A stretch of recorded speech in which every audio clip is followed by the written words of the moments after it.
काम करो ऐसा कि पहचान बन जाए, चलो ऐसा कि निशान बन जाए, ज़िंदगी तो हर कोई काट लेता है दोस्तों, जियो ऐसा कि मिसाल बन जाए। नमस्कार, मैं कृष्णा मैस में आपका तहे दिल से स्वागत करता हूं। आज का टॉपिक है प्रॉफिट एंड लॉस, और प्रॉफिट एंड लॉस मेरा चल ही रहा था, तो उसमें आज बात करें कुछ बेहतरीन क्वेश्चन के जो कि एग्जाम में ज़रूर आते हैं। ठीक है, तो आइए देखते हैं। चलिए, पहला क्वेश्चन, एक व्यक्ति 1 रुपये में 9 कलम खरीदता है। 50% लाभ प्राप्त करने के लिए उसे 1 रुपये में कितने कलम बेचनी चाहिए? तो आइए देखते हैं। देखिए, आइए थोड़ा सा कॉन्सेप्ट समझ लीजिए। कॉन्सेप्ट ये है, थोड़ा समझ लेते हैं। कॉन्सेप्ट है कि जब भी किसी व्यक्ति को सीपी पर प्रॉफिट होगा, किस पर? कास्ट प्राइस पे। अगर किसी व्यक्ति को सीपी पर प्रॉफिट होता है, ठीक है, जब भी सीपी पर प्रॉफिट होता है तो आप क्या करते हैं, जैसे मैं कहूँ सीपी पर 20% का प्रॉफिट हो रहा है, तो आपको क्या करना होगा, सीपी गुणे 120/100। ठीक है, अगर सीपी प्रॉफिट होगा तो इसी प्रकार अगर मैं कहूँ एसपी पे, यानी सेलिंग प्राइस, बेचने से, यानी किसी व्यक्ति को खरीदने से प्रॉफिट होगा 20% का तो 120/100 करेंगे। लेकिन किसी व्यक्ति को बेचने से प्रॉफिट होगा कितने का? 20% का। अगर बेचने से 20% का प्रॉफिट होगा तो इसका मतलब क्या करेंगे हम? सेलिंग प्राइस गुणे 100/120। बात समझ रहे नहीं? यानी खरीदने प्रॉफिट होता है तो 120/100 करते हैं, बेचने से होता है तो 100/20। और अगर खरीदने से प्रॉफिट होगा तो आपसे पूछेगा क्या? बेचने का पूछेगा, और बेचने प्रॉफिट होगा तो आपसे क्या पूछेगा एग्जाम में? खरीदने का पूछेगा। ठीक है, ये कॉन्सेप्ट आपको थोड़ा ध्यान देना है। पहला क्वेश्चन देखते हैं। तो 1 रुपये में 9 कलम खरीदता है एक व्यक्ति, 1 रुपये में 9 कलम खरीदता है और 50% लाभ प्राप्त करने के लिए उसे कितने बेचना पड़ेगा? तो हमको कास्ट प्राइस कितना दिया है? कास्ट प्राइस दिया है कि 1 रुपया में कितना कलम खरीदता है? 9 कलम खरीदता है। एक व्यक्ति 1 रुपये में 9 कलम खरीदता है, यानी कास्ट प्राइस दिया 1 रुपये में 9 कलम खरीदता है, और दिया 50% लाभ प्राप्त करना है। यानी हमको दिया प्रॉफिट प्रतिशत, यानी हमको लाभ प्रतिशत क्या दिया है कि कितना लाभ प्राप्त करना है? 20%। इसका मतलब अगर लाभ 20% प्राप्त करना है तो अभी हमने आपसे बताया था, जब भी कास्ट प्राइस पे लाभ प्रतिशत, जब भी क्रय खरीदने से वस्तु पे लाभ होता है, खरीदने में कितना दिया? 50% दिया। अगर खरीदने में व्यक्ति को लाभ होता है तो क्या लिखेंगे? 150/100, यानी गुणे क्या कर दिए? 150/100। तो यानी हमसे पूछा क्या? विक्रय मूल्य। तो आपको विक्रय मूल्य क्या हो जाएगा? पता हो जाएगा, सेलिंग प्राइस पता हो जाएगा। ठीक है, तो आइए देखते हैं। 0 से 0 कटा, 3 पच्चे 15 और 2 पच्चे 10, तो 3 त्रिका 9, यानी 1 रुपया में नीचे वस्तु आ गई, 3 दूनी 6। तो हमसे पूछा था 1 रुपया में कितना कलम बेचना पड़ेगा, तो ऊपर रुपया होता है, नीचे क्या होता है? वस्तु होता है। तो 1 रुपये में कितना? 6 कलम। कितना कलम हो गया? 6 कलम। तो 1 रुपये में कितने कलम बेचना पड़ेगा? 6 कलम बेचना होगा। तो ऑप्शन नंबर कौन सा हो गया? बी वाला हो गया। समझ गए कि नहीं? क्योंकि देखिए, जब भी कास्ट प्राइस पे प्रॉफिट होगा तो 150/100, अगर यहीं सेलिंग प्राइस देता तो 100/150। ऐसा क्वेश्चन अभी अगले टाइप में आएगा। ठीक है, एक क्वेश्चन और कराएंगे, इसके बाद वो वाला क्वेश्चन आएगा। ठीक है, चलिए अगले क्वेश्चन चलते हैं। अगला क्वेश्चन क्या बोल रहा है? दिया 1 रुपये में 3 के हिसाब से टॉफियाँ खरीदी जाती हैं। कास्ट प्राइस दिया है कि 1 रुपये में 3 के हिसाब से टॉफियाँ खरीदी जाती है। 1 रुपये में 3 के हिसाब से टॉफियाँ खरीदी जाती हैं, और दिया है कि 50% का लाभ प्राप्त करना है। लाभ कितने प्राप्त करना है? 50% का प्रॉफिट करना है। 50% का लाभ प्राप्त करने के लिए 1 रुपये में कितनी टॉफियाँ बेचनी पड़ेगी? यानी पूछा हमसे 1 रुपये में कितनी टॉफियाँ बेचनी पड़ेगी, तो आपको क्या करना है? 50% लाभ कमाना, यानी 150/100। तो 0 से 0 कैंसिल आउट करिए, 3 पच्चे 15, 2 पच्चे 10, 3 से 3 कैंसिल आउट हुआ, यानी बचा कितना? 1 रुपया में कितनी वस्तु बेचना पड़ेगा? 2 वस्तु, क्योंकि ये देखिए क्या आएगा? विक्रय मूल्य आएगा। ठीक है, तो 1 रुपया में कितनी वस्तु बेचना पड़ेगा? 1 रुपये में 2 वस्तु, यानी पूछा 1 रुपये में कितनी टॉफियाँ बेचनी पड़ेगी, तो कितनी टॉफियाँ बेचनी पड़ेगी? 2 टॉफियाँ। आपको क्या होगा? 1 रुपये में 2 टॉफियाँ बेचनी पड़ेगी। ऑप्शन नंबर कौन सा होगा? पहला वाला हो गया, ए वाला। ठीक है, अगला क्वेश्चन चलते हैं। देखिए, हमने कास्ट प्राइस पे 2 क्वेश्चन कराया, आप सेलिंग प्राइस पे कराएंगे। ठीक है, चलिए दिया एक फेरी वाला 1 रुपये में 5 नींबू बेचकर, एक फेरी वाला यानी सेलिंग प्राइस दिया है कि एक फेरी वाला था, एक फेरी वाले ने 1 रुपये में 5 नींबू बेचकर, 1 रुपये में 5 नींबू बेचकर 40% का लाभ उठाता है। 1 रुपये में 5 नींबू बेचकर 40% का लाभ उठाता है। लाभ कितने को उठाता है, प्रॉफिट कितने को हो रहा है, 40% का प्रॉफिट कमा रहा है। तो ये बताइए बेचने से प्रॉफिट हो रहा है, खरीदने से हो रहा है। यहाँ पर देखिए बेचने से, हमने कहा था जब सेलिंग प्राइस पे प्रॉफिट होगा तो जहाँ 140/100 करते थे वहीं 100/140, क्योंकि 40% प्रॉफिट का मतलब क्या होता है 140। तो लेकिन अगर बेचने से हो रहा है तो 100/140, ठीक है। तो 100/140, तो इसका मतलब अगर सेलिंग प्राइस दिया है, प्रॉफिट परसेंट दिया तो क्या पूछेगा, कास्ट प्राइस। अगर कास्ट प्राइस दिया है, प्रॉफिट परसेंटेज दिया तो क्या पूछेगा, सेलिंग प्राइस। लेकिन अगर सेलिंग प्राइस और प्रॉफिट परसेंट दिया तो क्या पूछेगा, कास्ट प्राइस। तो यहाँ से हमारा हो गया 5 बिसैये 100 और 20 सत्ते 140, यानी 1 रुपये में उसने कितनी खरीदी थी, 7। यानी पूछा था कि एक फेरी वाले ने 1 रुपये में 5 नींबू बेचकर 40% लाभ उठाता है, 1 रुपये में कितने नींबू खरीदा था, 1 रुपये में 7 नींबू क्या हुआ, खरीदा। क्योंकि ऊपर रुपया होता है, नीचे क्या होता है, वस्तु होता है।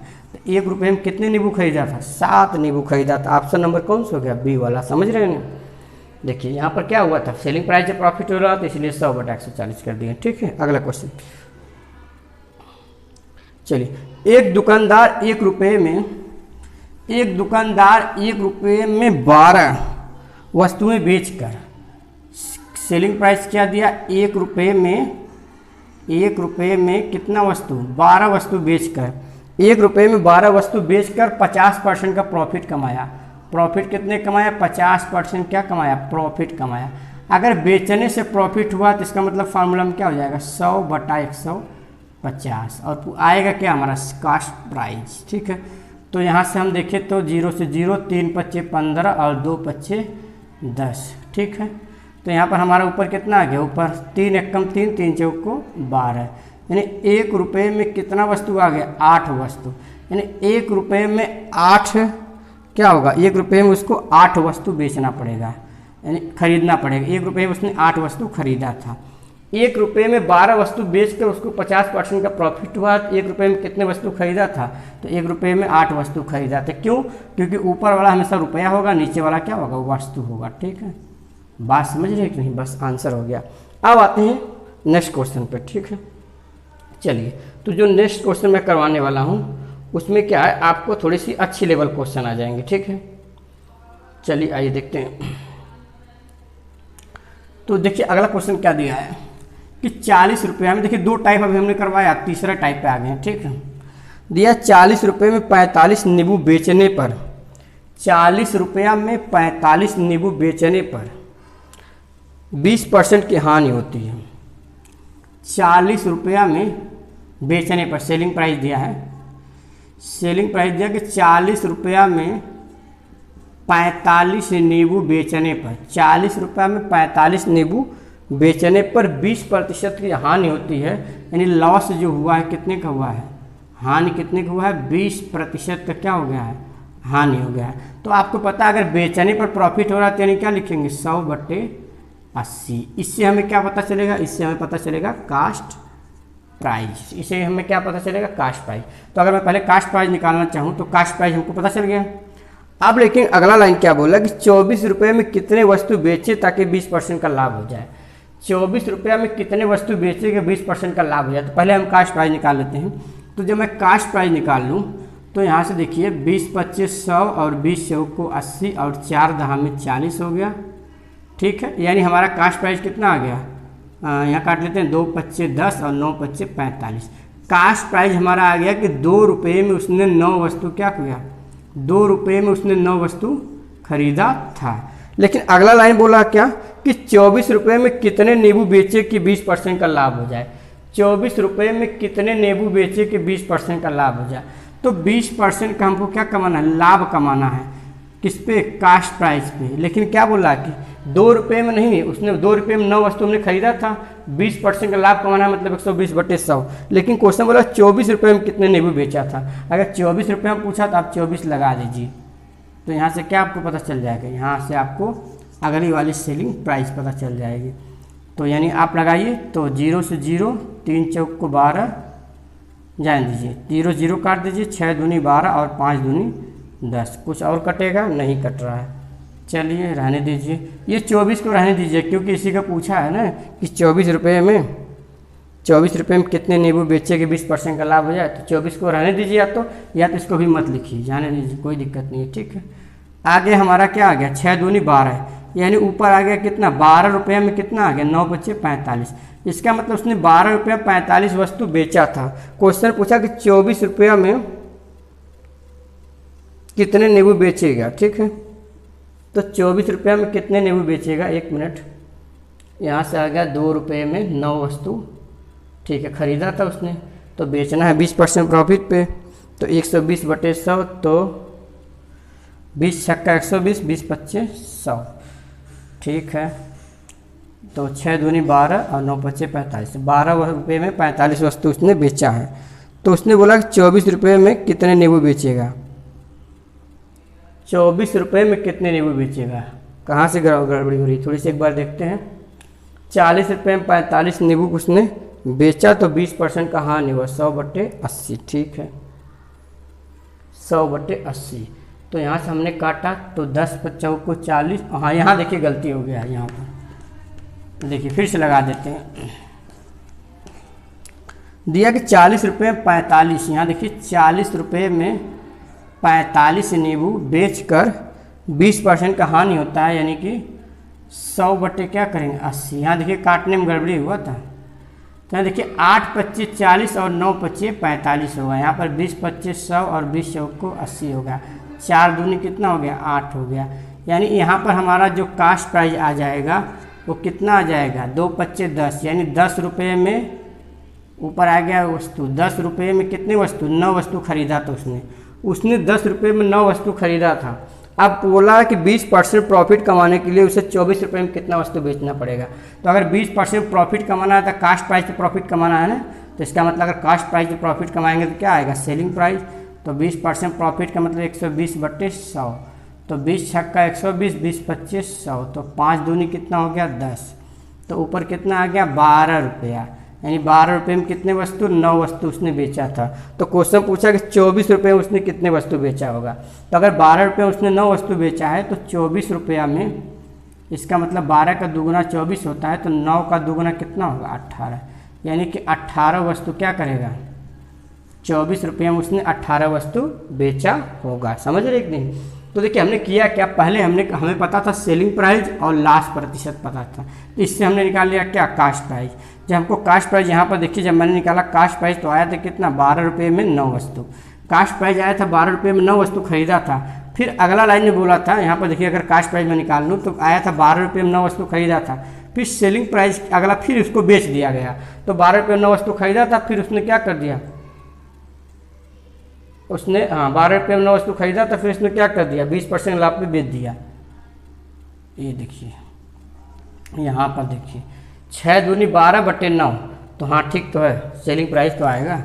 सेलिंग प्राइस यहाँ पर 20% प्रॉफिट कमाया, यानी कि कितना हुआ, ₹12 में, अगर उसने ₹12 में 9 वस्तु बेचा था, तो उसने पूछा ₹24 में कितना बेचेगा, तो 18 वस्तु बेचेगा, ठीक है। चलिए अगर आप चाहते हैं इसको और 60 तरीके से लगाना, ठीक है, तो उसके लिए भी मेरे पास एक अप्रोच है, क्योंकि ये आपके लिए थोड़ा सा लेंदी हो जा रहा है, तो आप 60 वाला भी देख लीजिए, ठीक है।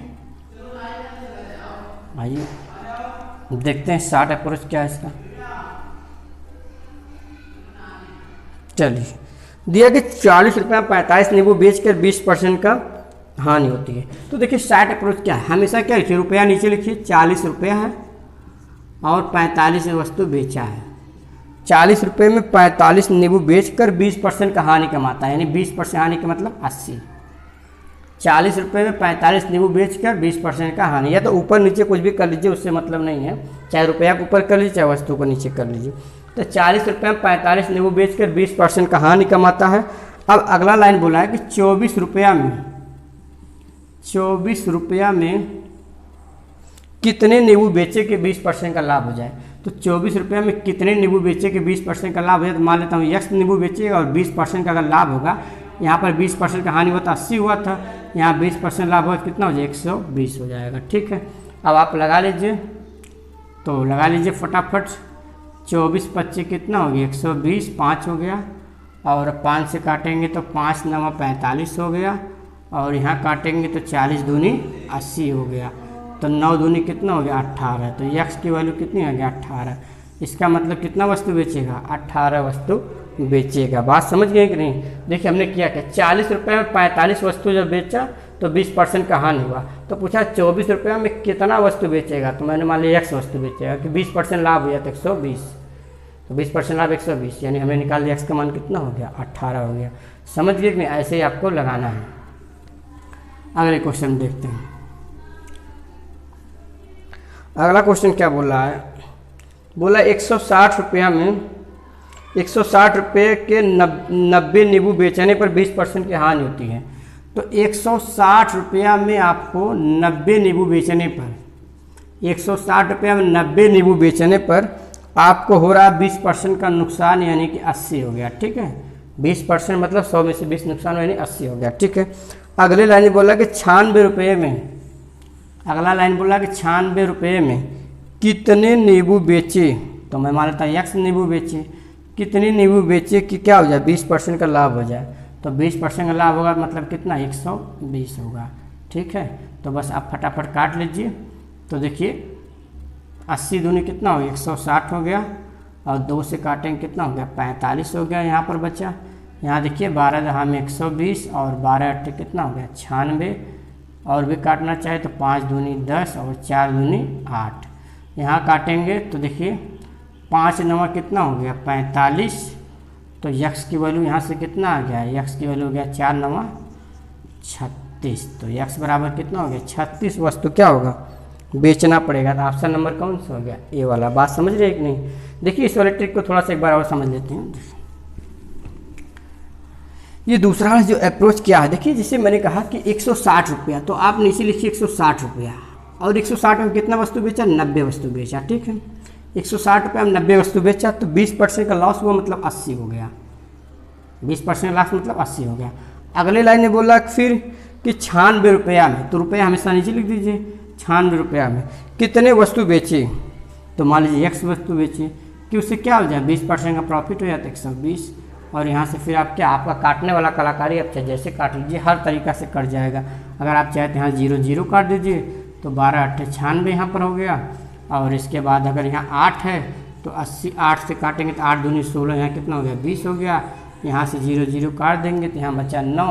और अगर यहाँ पर देखा जाए तो अगर मैं x का मान यहाँ से निकालूँ तो x बराबर कितना हो जाएगा, ये काट लीजिए, 2 चौक को 8, तो 9 चौक को कितना हो गया, 36 हो गया। यानी x का मान कितना आ गया, 36 आ गया। आप चाहे जिस तरीके से लगा सकते हैं। ठीक है, तो ये तरीका इसका बेस्ट अप्रोच रहेगा। बाकी जो मैंने वो तरीका बताया था, कास्ट प्राइस से सेलिंग प्राइस जाना, फिर सेलिंग प्राइस से सेलिंग प्राइस से कास्ट प्राइस जाना, फिर कास्ट प्राइस से सेलिंग प्राइस जाना, वो भी कर सकते हैं। लेकिन इस वाले क्वेश्चन के लिए यही तरीका सबसे बेस्ट और अप्रोच यही बेस्ट रहेगा। ठीक है, समझ रहे हैं कि नहीं आप लोग। तो इस वाले क्वेश्चन को इसी तरह आप लोग लगाएंगे। आज के लिए बस इतना ही, धन्यवाद।